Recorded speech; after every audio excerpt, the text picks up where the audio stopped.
ಜೀವನ ಸಂಗಾತಿ ಅಧ್ಯಾಯ 52. ಅಕೌಂಟ್ಸಿನ ಡೀಟೇಲ್ಸ್ ಕೂಡ ನೋಡಿದ IT ಆಫೀಸರ್ಸ್, ಪರವಾಗಿಲ್ಲ ಮಿಸ್ಟರ್ ಶ್ರೀವತ್ಸ, ಅಕೌಂಟ್ಸ್ ತುಂಬ ಚೆನ್ನಾಗಿ ಮೇಂಟೈನ್ ಮಾಡಿದ್ದೀರಾ. ಶೇರ್ ಹೋಲ್ಡರ್ಸ್ಗೆ ತೋರಿಸೋಕೆ ಒಂದು ಅಕೌಂಟ್ ಮೇಂಟೈನ್ ಮಾಡಿದ್ದೀರಾ, ನಿಮಗೆ ಬೇರೆ ಅಕೌಂಟ್, ಆಫೀಸಲ್ಲಿ ಇಲ್ಲದೇ ಇರೋ ಕೆಲಸದವರನ್ನು ಕೂಡ ಪಟ್ಟಿ ಮಾಡಿ ಸ್ಯಾಲ್ರಿ ಕೊಡ್ತಾ ಇದ್ದೀರಾ, ಅದು ಕೂಡ 6 ಅಂಕಿಯ ಸಂಬಳ ಅಂತಂದಾಗ ಶ್ರೀವತ್ಸ ಅವರು ಉಗುಳು ನುಂಗಿದ್ರು. ಎಲ್ಲನೂ ಸಿಕ್ಕಾಕೊಂಡ ನಂತರ ಏನು ಮಾಡೋದು ಅಂತ ತಿಳಿಯದ ಶ್ರೀವತ್ಸ, ಹೌದು ಸರ್ ಅಂತಂದರು. ಯಾಕೆ ಅಂತ ಕಾರಣ ಬೇಡ ಅಲ್ವಾ, ಎಲ್ಲ ಕಣ್ಣಿಗೆ ಕಾಣ್ತಾ ಇದೆ ಅಂತಂದಾಗ ತಲೆ ತಗ್ಸಿದ್ರು. ಸಿಕ್ಕಿದ್ದ ಬಂಗಾರ ಮತ್ತು ಬೆಳ್ಳಿಯನ್ನು ವಶಪಡಿಸ್ಕೊಂಡ್ರು. ನಂತರ IT ಆಫೀಸರ್ಸ್ ಮನೆ ಪತ್ರವನ್ನು ನೋಡಿ ಆರುಷಿ ಅಂದರೆ ಯಾರು ಅಂತ ಕೇಳಿದ್ರು. ತಕ್ಷಣ ವೈಶಾಲಿ ಅವರು ತಲೆ ಎತ್ತಿ ನೋಡಿದ್ರು. ಯಾಕಂದರೆ ಇದೆಲ್ಲ ಕಿತಾಪತಿ ಅವಳದ್ದೇ ಅಂತ ಅಂದ್ಕೊಂಡಿದ್ರು. ಆದರೆ ಅವಳು ಯಾರು ಅಂತಾನೆ ತಿಳಿದಿಲ್ಲ ಇವರಿಗೆ ಅಂತಂದಾಗ ಈ ಕೆಲಸ ಯಾರು ಮಾಡಿರ್ಬೋದು ಅಂತ ಯೋಚನೆ ಅವ್ರದ್ದಾಗಿತ್ತು.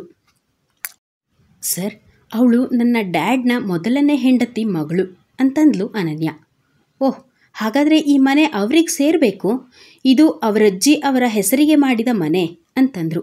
ವೈಶಾಲಿಗೂ ಈ ವಿಷಯ ಮೊದಲೇ ಗೊತ್ತಿತ್ತು. ಆದರೆ ಅವಳನ್ನು ಮನೆಯಿಂದ ಓಡಿಸಿದ ನಂತರ ಈ ಮನೆಯ ಪತ್ರದ ಕಥೆಯನ್ನು ಮರ್ತೇ ಬಿಟ್ಟಿದ್ರು. ಥು, ಈ ಹಾಳಾದ ಮರುವು ಅಂತ ತನ್ನನ್ನೇ ತಾನು ಬೈಕೊಂಡ್ರು. ಸರ್, ಏನು ಹೇಳ್ತಾ ಇದ್ದೀರಾ? ಈ ಈ ಮನೆ ಆರುಷಿದಾ? ನೋ ಸರ್, ಪ್ಲೀಸ್ ಒಮ್ಮೆ ಸರಿಯಾಗಿ ನೋಡಿ ಹೇಳಿ ಅಂತ ಕೇಳಿದ್ಲು ಅನನ್ಯ. ಯಾಕಂದರೆ ಈ ಮನೆ ಕೂಡ ಅವರದ್ದಲ್ಲ ಅಂತ ಅಂದರೆ ಅವಳು ಈಗ ಇರೋದಾದರೂ ಎಲ್ಲಿ ಅಂತ. ಇಷ್ಟೆಲ್ಲ ವಿಷಯ ತಿಳಿದ ನಂತರ ಆರುಷಿ ನಮ್ಮನ್ನು ಕ್ಷಮಿಸಲ್ಲ ಅಂತ ಅವಳಿಗೆ ಖಂಡಿತವಾಗ್ಲೂ ಗೊತ್ತಿತ್ತು. ಹೌದಮ್ಮ, ಈ ಮನೆ ಜಾಗ ಹಾಗೆ ಮನೆ ಕಟ್ಟೋಕ್ಕೆ ಬೇಕಾದಷ್ಟು ಹಣವನ್ನು ಆರುಷಿಯ ಅಜ್ಜಿ ಅಂದರೆ ಭಾಗ್ಯ ಅವರ ತಾಯಿ ಕೊಟ್ಟಿದ್ದಾರೆ ಅಂತ ಈ ಪತ್ರದಲ್ಲಿದೆ. ಅದು ಕೂಡ ಆರುಷಿಯ ಅಜ್ಜಿದಲ್ಲ ಜಾಗ, ಅವರಿಗೆ ಅವರ ತಾತ ಅಂದರೆ ತಾಯಿಯ ತಂದೆ ಮದುವೆ ಆದಾಗ ಕೊಟ್ಟಿರೋದು. ಎಲ್ಲ ಡೀಟೇಲ್ಸ್ ಸರಿಯಾಗಿದೆ, ಹಾಗಾಗಿ ಈ ಮನೆಯನ್ನು ನಾವು ಅವರಿಗೆ ಒಪ್ಪಿಸ್ಬೇಕು ಅಂತಂದರು. ಅಷ್ಟರಲ್ಲಿ ಪೊಲೀಸ್ಗೆ ಕಾಲ್ ಬಂದಿತ್ತು.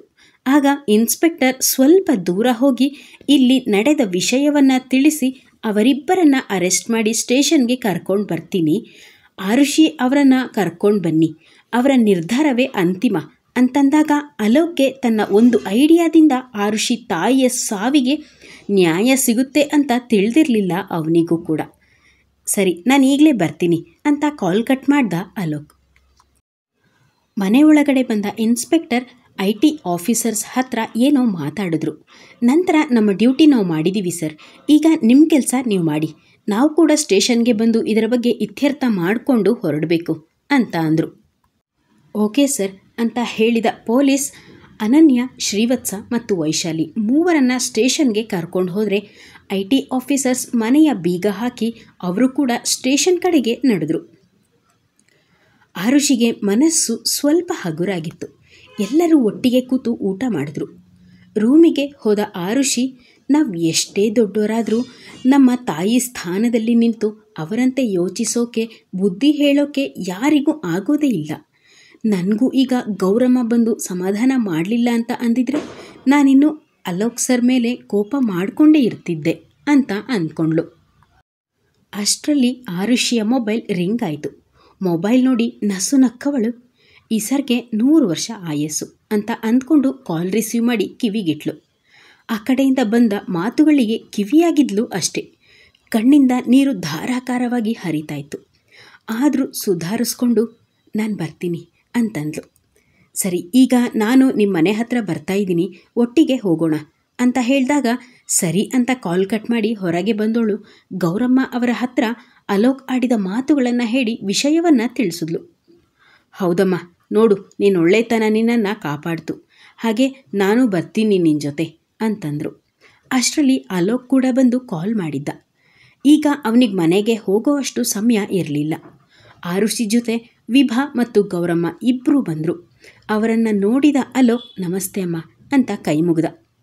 ಎಂಥ ಸಂಸ್ಕಾರವಂತ ಹುಡುಗ ನಮ್ಮ ಆರುಷಿಗೆ ಸಿಕ್ಕವನೇ ಅಂತ ಅಂದ್ಕೊಂಡು ನಸುನಕ್ಕರು ಗೌರಮ್ಮ. ಇವರು ಬಂದರೆ ಆರುಷಿಗೆ ಧೈರ್ಯ ಬರುತ್ತೆ ಅಂತ ಅಂದ್ಕೊಂಡು ಸುಮ್ಮನಾದ. ಗೌರಮ್ಮ ಮತ್ತು ವಿಭಾ ಇಬ್ಬರು ಕಾರಿನ ಹಿಂದಿನ ಡೋರ್ ಓಪನ್ ಮಾಡಿ ಕೂತ್ಕೊಂಡ್ರು.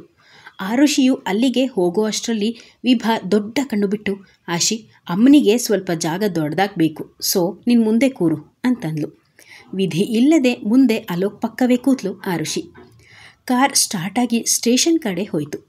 ಅಲೋಕ್ ಫಾರ್ಮ್ ಹೌಸ್ನಿಂದ ಹೊರಡುವಾಗ ಅಥರ್ವ ಮತ್ತು ವಿಕ್ರಮ್ಗೆ ಕೂಡ ವಿಷಯವನ್ನು ತಿಳಿಸಿದ್ದರಿಂದ ಅವರು ಕೂಡ ಸ್ಟೇಷನ್ಗೆ ಬರ್ತಾಯಿದ್ರು. ಮೊದಲಿಗೆ ಅಲೋಕ್ ಕಾರು ಬಂತು. ನಂತರ IT ಆಫೀಸರ್ಸ್, ಅದರ ಹಿಂದೆ ಅಥರ್ವ ಮತ್ತು ವಿಕ್ರಮ್ ಬಂದಿಳಿದ್ರು. ಎಲ್ಲರೂ ಒಟ್ಟಿಗೆ ಸ್ಟೇಷನ್ ಒಳಗಡೆ ಹೋದರು.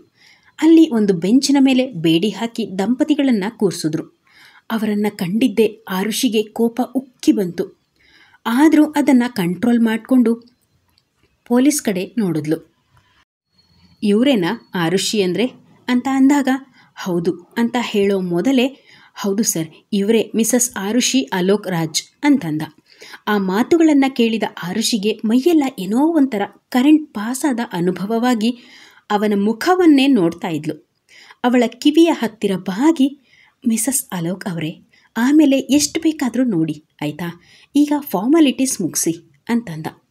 ಅವನ ಬಿಸಿ ಉಸಿರಿಗೆ ವಾಸ್ತವಕ್ಕೆ ಬಂದವಳು ಮಂತ್ರಮುಗ್ಧಳಂತೆ ಹ್ಞೂ ಅಂತಂದ್ಲು. ಅವನೇ ಕೈ ಹಿಡಿದು ಪೊಲೀಸ್ ಮುಂದಿನ ಸೀಟಲ್ಲಿ ಕೂರಿಸಿ ಅವನು ಹಿಂದೆ ನಿಂತ. ಸರ್, ಇವರೇ ಆರುಷಿ, ಈಗ ಹೇಳಿ ಅಂತಂದ ಅಲೋಕ್. ಆರುಷಿಯನ್ನು ನೋಡಿದ ಇನ್ಸ್ಪೆಕ್ಟರ್, ನೋಡಮ್ಮ ಆರುಷಿ, ಇಲ್ಲಿದ್ದಾರಲ್ಲ ಅವರು ನಿನ್ಗೇನಾಗಬೇಕು ಅಂತ ಕೇಳಿದ್ರು. ಅವರ ಮುಖವನ್ನೊಮ್ಮೆ ನೋಡಿ, ಅವರು ನನ್ನ ತಂದೆ ಮತ್ತು ಚಿಕ್ಕಮ್ಮ ಅಂತಂದ್ಲು. ಸರಿ, ಹಾಗಾದರೆ ನಿಮ್ಮ ತಾಯಿಗೆ ಏನಾಗಿತ್ತು ಅಂತ ಅಂದಾಗ ಕಣ್ಣೀರು ಅದಾಗಲೇ ಬರೋಕ್ಕೆ ಶುರುವಾಗಿತ್ತು. ಗಮನಿಸಿದ ಅಲೋಕ್ ಅವಳ ಭುಜ ಅದುಮಿ ಸಮಾಧಾನ ಮಾಡಿ ನೀರನ್ನು ಕೊಟ್ಟು, ಇರೋ ವಿಷಯ ಹೇಳು ಆರುಷಿ, ನಿನ್ನ ಹಿಂದೆ ಯಾವಾಗಲೂ ನಿನ್ನ ಗಂಡ ಇರ್ತಾನೆ ಅಂತ ಧೈರ್ಯ ತುಂಬ್ದ. ಅಲೋಕ್ನ ಮಾತಿಗೆ ಆರುಷಿಯ ಮನಸ್ಸು ತುಂಬಿ ಬಂತು.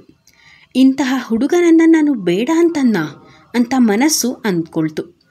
ಆದರೂ ಈಗ ಅದೆಲ್ಲ ಯೋಚಿಸೋ ಸಮಯ ಅಲ್ಲ ಅಂತ, ಹೌದು ಸರ್ ಅಂತ ದೇವಸ್ಥಾನದಲ್ಲಿ ಹೇಳಿದ ತನ್ನ ತಾಯಿ ಬಗೆಗಿನ ಸತ್ಯ ಹೇಳಿ, ಇದನ್ನು ಪ್ರೂವ್ ಮಾಡೋಕ್ಕೆ ನನ್ನ ಹತ್ರ ಸಾಕ್ಷಿಗಳು ಇಲ್ಲ ಸರ್ ಅಂತ ಕೂಡ ಹೇಳಿದ್ಲು. ನಮ್ಮ ಹತ್ರ ಸಾಕ್ಷಿಗಳಿದೆ ಮಿಸಸ್ ಆರುಷಿಯವರೇ ಅಂತ ಶ್ರೀವತ್ಸ ಮತ್ತು ವೈಶಾಲಿ ಅವರು ಮಾತನಾಡಿದ ವಿಡಿಯೋವನ್ನು ತೋರಿಸಿದ್ರು. ಅದನ್ನು ನೋಡಿದ ಆರುಷಿಗೆ ನಿಜಕ್ಕೂ ಶಾಕ್ ಆಗಿತ್ತು. ಯಾಕಂದರೆ ತನ್ನ ತಂದೆಗೆ ಗೊತ್ತಿಲ್ಲದೆ ಈ ಕೆಲಸ ಮಾಡಿದ್ದಾರೆ ಅಂತ ತಿಳಿದಿದ್ಲು. ಆದರೆ ವೈಶಾಲಿ ಜೊತೆ ಸೇರಿಯೇ ಈ ಕೆಲಸ ಮಾಡಿದ್ದು ಅಂತ ತಿಳಿದಾಗ ನಿಂತ ನೆಲವೇ ಅಲುಗಾಡಿದ ಹಾಗೆ ಆಗ್ತಾಯಿತ್ತು ಆರುಷಿಗೆ. ಅವಳ ಕೈಯನ್ನು ಗಟ್ಟಿಯಾಗಿ ಹಿಡಿದ ಅಲೋಕ್. ತನ್ನ ತಂದೆ ಅಂತ ಅನ್ನಿಸ್ಕೊಂಡಿರೋ ಕೆಟ್ಟ ಮನುಷ್ಯನ ಹೇಸಿಗೆ ಕೃತ್ಯಕ್ಕೆ ಮನಸ್ಸನ್ನು ಕಲ್ಲಾಗಿಸ್ಕೊಂಡು ಅವರನ್ನೊಮ್ಮೆ ನೋಡಿದ್ಲು. ಅವರ ಕಣ್ಣಲ್ಲಿ ಪ್ರಾಯಶ್ಚಿತದ ಕಣ್ಣೀರು ಕೂಡ ಕಾಣಲೇ ಇಲ್ಲ ಅವಳಿಗೆ. ಏನನ್ನೋ ಯೋಚನೆ ಮಾಡಿದವಳು ಅಲೋಕ್ ಕಡೆ ತಿರುಗಿ, ಸರ್, ಇವರಿಬ್ಬರ ಮೇಲೆ ಕಂಪ್ಲೇಂಟ್ ಕೊಡಬೇಕು ಅಂತಂದ್ಲು. ಆಗ ಇನ್ಸ್ಪೆಕ್ಟರ್, ಮೇಡಮ್, ಅನನ್ಯ ಅಂತ ಅವಳನ್ನು ನೆನಪು ಮಾಡಿದ್ರು. ಆರುಷಿ ವಿಡಿಯೋ ನೋಡಬೇಕಾದ್ರೆ ಅವಳು ಕೂಡ ನೋಡಿದ್ಲು. ಆದರೆ ತನ್ನ ತಂದೆ ತಾಯಿ ಇಂತಹ ನೀಚ ಕೆಲಸವನ್ನು ಮಾಡಿರ್ತಾರೆ ಅಂತ ಊಹಿಸಿಯೂ ಇರಲಿಲ್ಲ ಅವಳು.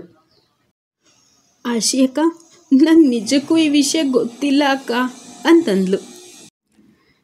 ಕಣ್ಣಲ್ಲಿ ನೀರು ಹರಿತಾ ಇತ್ತು. ಅವಳಿಗೆ ಈಗ ನನ್ನನ್ನು ಇಲ್ಲಿಂದ ಬಿಟ್ಟರೆ ಯಾರ ಕಣ್ಣಿಗೂ ಕಾಣದೆ ಎಲ್ಲಿಗಾದರೂ ದೂರ ಹೋಗಬೇಕು ಅಂತ ಅನ್ನಿಸ್ತಾ ಇತ್ತು ಅನನ್ಯಾಳಿಗೆ. ಅನನ್ಯಾಳನ್ನು ಸೇರಿಸಿ ಆರುಷಿ ಕಂಪ್ಲೇಂಟ್ ಕೊಡ್ತಾಳ? ನಿರೀಕ್ಷಿಸಿ ಮುಂದಿನ ಸಂಚಿಕೆಯಲ್ಲಿ.